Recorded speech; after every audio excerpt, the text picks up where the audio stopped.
Okay, everybody, I'm a little behind here because I had to run to Walmart. I did a big mistake. These are cans that came from the food pantry. I should have checked the dates. Normally I do before I depend on them. I'm going to kick my shoes off because they hurt my feet. I'll tell you why I'm not going to use this. The date on this, the expiration date, is September 21st, 2021. Yes, it's not that far out of date, but I'm going to bake with this, okay? When you heat up milk, any kind of milk that is close to expiring or is expiring, you have a high chance of that milk curdling. Do I want to take that chance in my pie? No, I don't. I'm not using it. I went and bought a can of carnation, which was like $1.46. Kid you not. I just don't even want to go there. The pumpkin and this cost me $4 and change. No joke. This organic Libby's pumpkin. October 2020. I thought, wow, that can looks kind of, rusty around the edges. Looks kind of funky. I turned it over, saw the date. There's no way in heck I am using this. A year expired. Not happening. There's some of y'all out there that'll disagree with me and would use that. I'm not. I'm not putting spoiled food in my stomach. Now, I like Libby's. I love their recipe. And I'm going to get my can opener. And we're going to get to work at this. Got my can opener, guys. I was so disappointed in, yet again, getting spoiled food from the food pantry, which happens often in our food pantry. Yes, I get a lot of food, but you really have to watch the dates on the bottom of the cans. On all of it.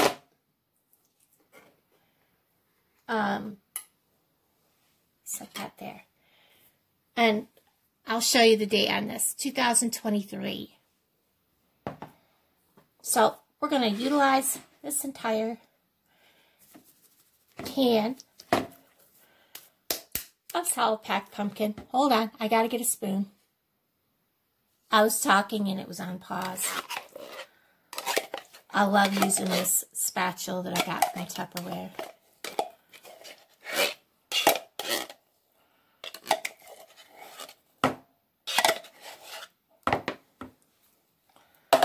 And according to the recipe, which we're going to use straight from the can. Now, I know it says do this and do this and do this. You don't really need to, guys. So I'm going to lean my can kind of like that. And we're going to need a 3/4 cup of regular sugar. And, wow, I could have sworn this took brown sugar. 2 large eggs. 1/4 teaspoon of ground cloves, 1/2 teaspoon of ginger, 1 teaspoon of cinnamon, a 1/2 teaspoon of salt, 3/4 cup granulated sugar, and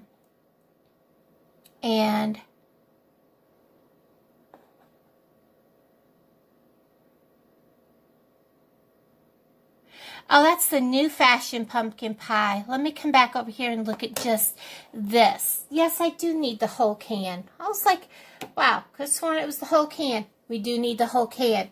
Take that back. They got 2 recipes on here, guys. Let's just stick to one side of this. Okay, we're going to stick with one side. All right. Goodness gracious, guys. When did they put 2 recipes on this thing?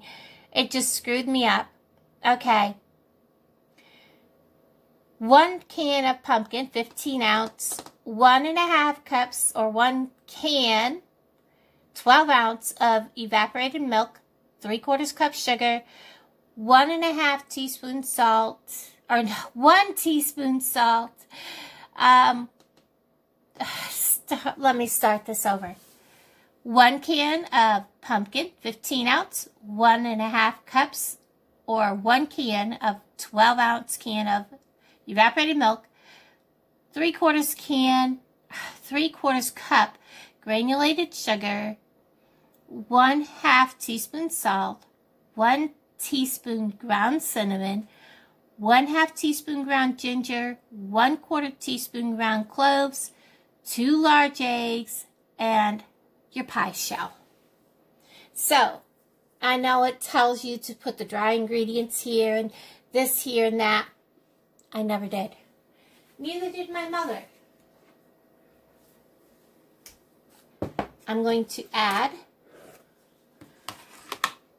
my 3/4 cup of granulated sugar. And I don't have it with me.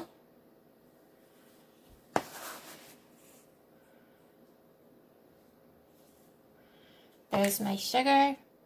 Wow, it seems like an awful lot. I'll keep that out because I may need it.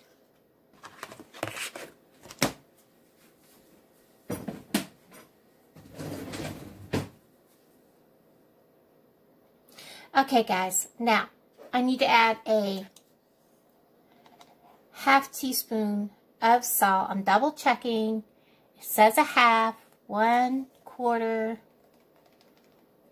1/2. Set that out of the way. Here is my 1 teaspoon of cinnamon.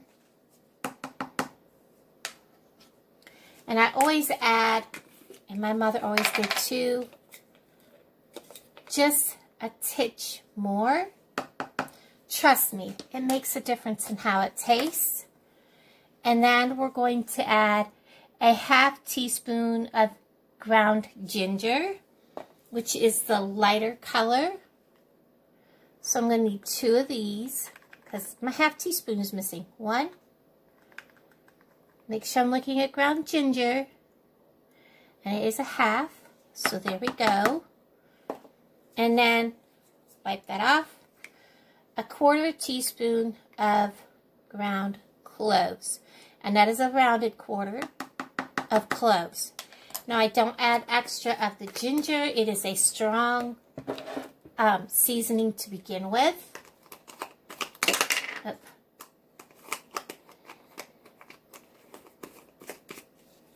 I wonder how many people are messing up their pies because of how that can is. So all my sugar, salt, cinnamon, ginger, cloves are in there. We're going to add our 2 large eggs. Get it to crack. There's 1. Over here out of the way. 2. Out of the way. We're going to give this a stir.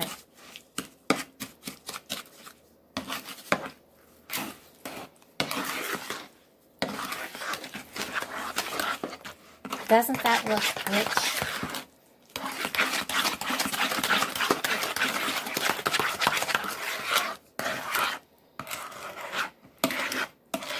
This spatula is shaped perfectly to scrape the sides of the bowls.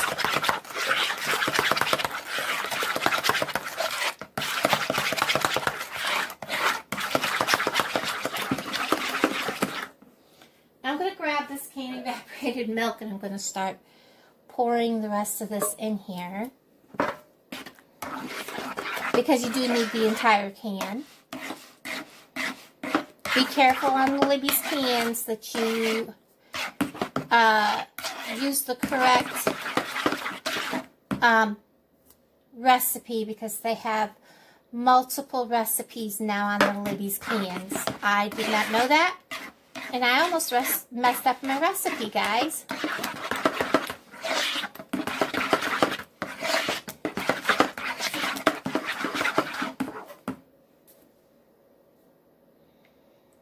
And you don't want to add the milk all at once.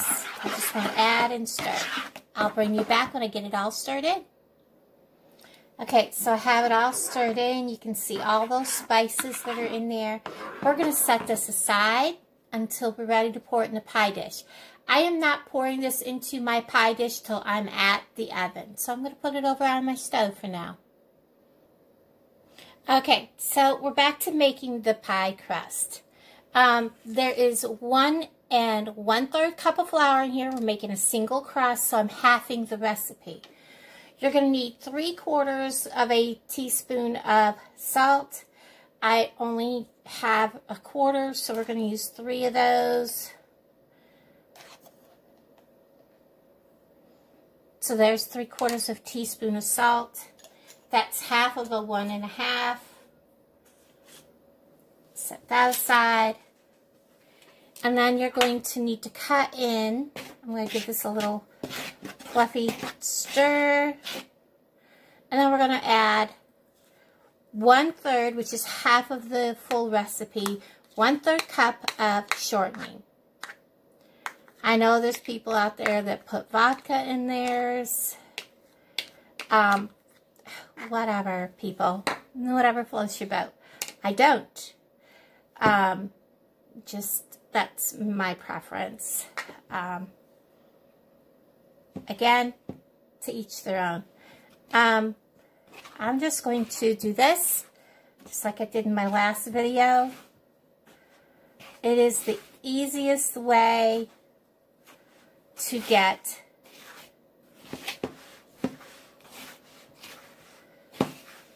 your flour and your shortening incorporated.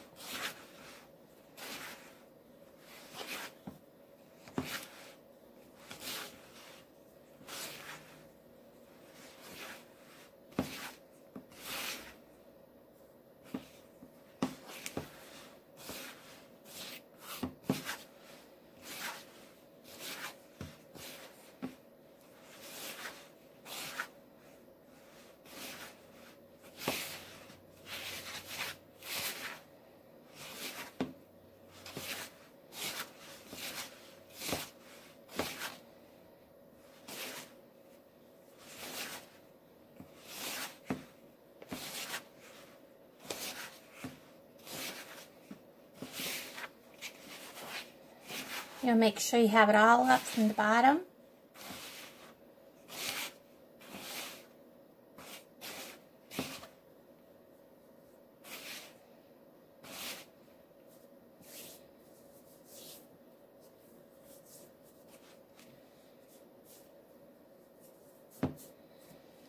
Now, I know my water's good and cold because it kind of froze in there.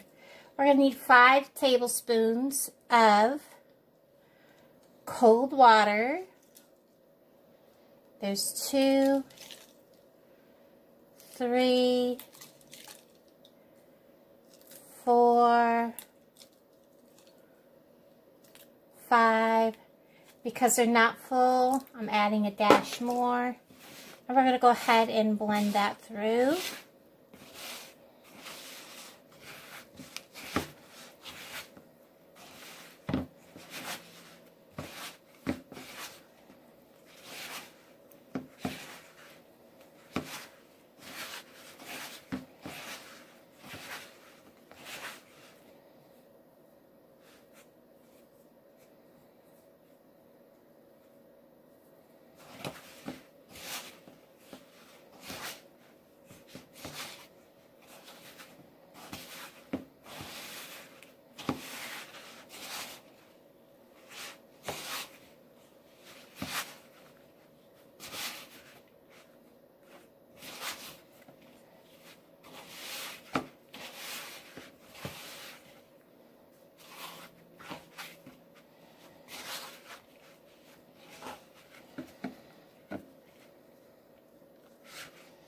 I think that will roll.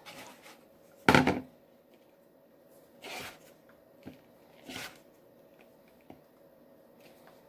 don't know, guys.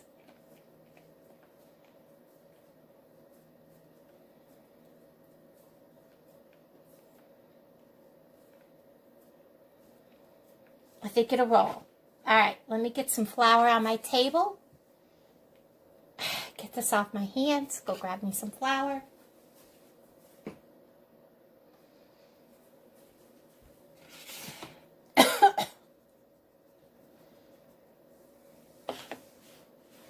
Remember, this is a single crust.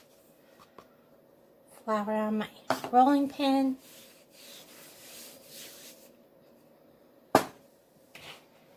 Put it out. Press it. Flip it. Press it. Let's get all this back. Always roll from the middle out. I was afraid if I put any more water, it's just going to be too much and it's not going to be a flaky crust. Because if you add too much water, the gluten in the flour will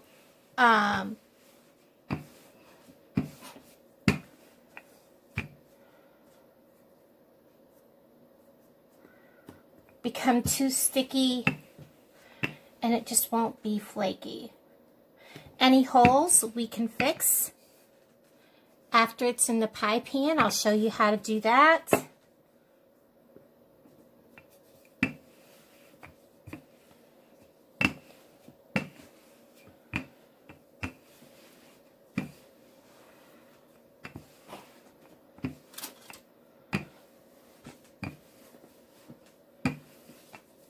And no, I'm not getting a pretty, perfect, round. Oh my gosh, I was watching some videos last night. Google must have been like really active. Oh, she's making pies. We're going to show her all these pie videos. And man, was I ever getting some last night. People coming up with perfectly round pie crusts. And I'm like, seriously, guys?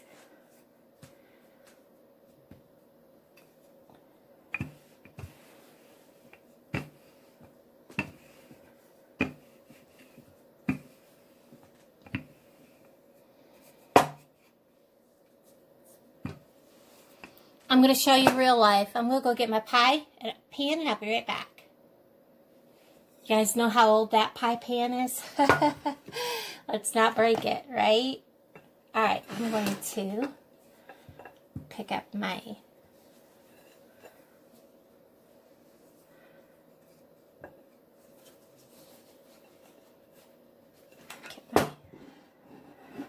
underneath there.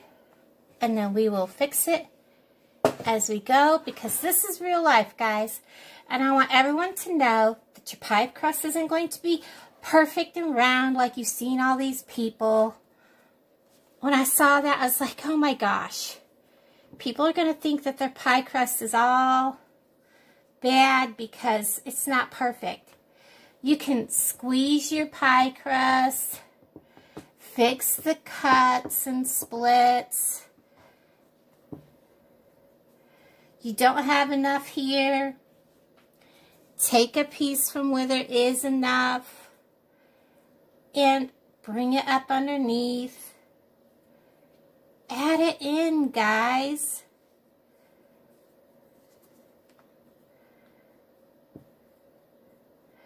Don't think you're a failure because your pie crust or anything you make does not look like these perfectionists, because like I always say, we're not robots. We're real.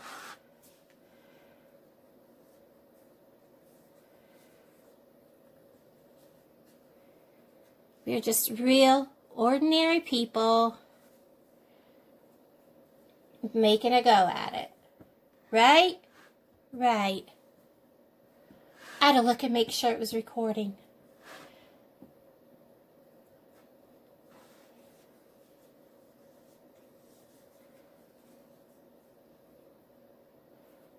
I have a little bit of a thin spot. We're going to add some crust. Pinch it on. Don't feel bad if you have to do that. It still makes a crust, guys. If you want to make your crust look beautiful and you know, use a fork and all that, by all means do that.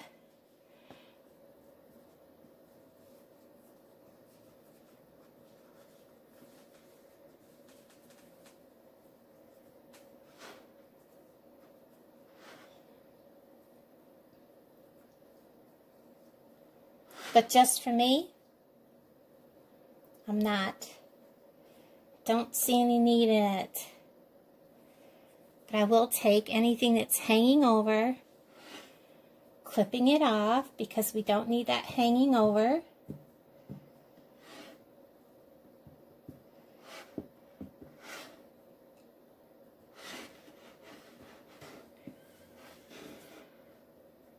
Because it will only burn. There we go. That's done. I'll bring you back when my oven is preheated and we're ready to put this in the oven. Okay, I have you guys kind of perched precariously on a box. Hope you don't fall. As you can see, I've made kind of a little reservoir with my foil. My oven is preheated. I have my pie pan sitting in there. Is at 425. We're going to bake it at 425 for 15 minutes. This is supposed to fill a 9-inch deep dish pan.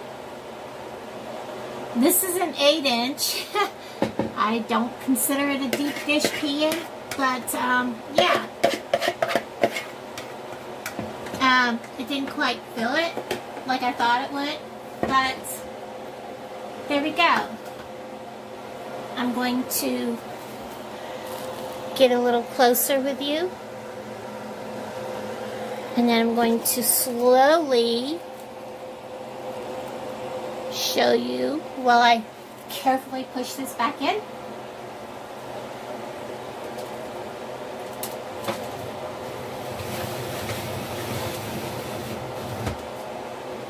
In 15 minutes, I'll come back and reduce it, I believe,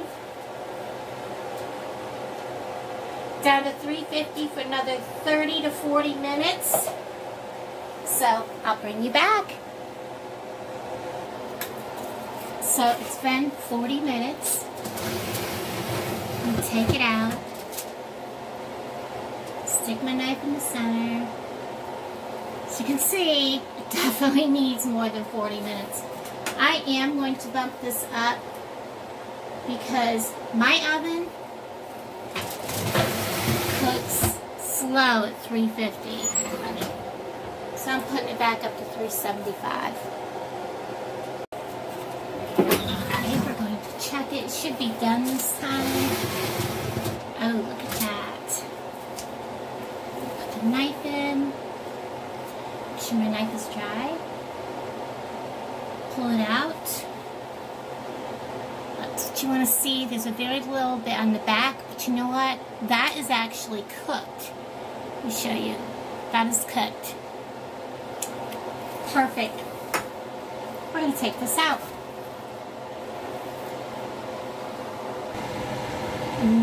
That looks perfect.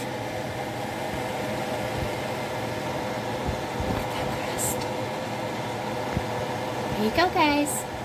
Thanks for watching.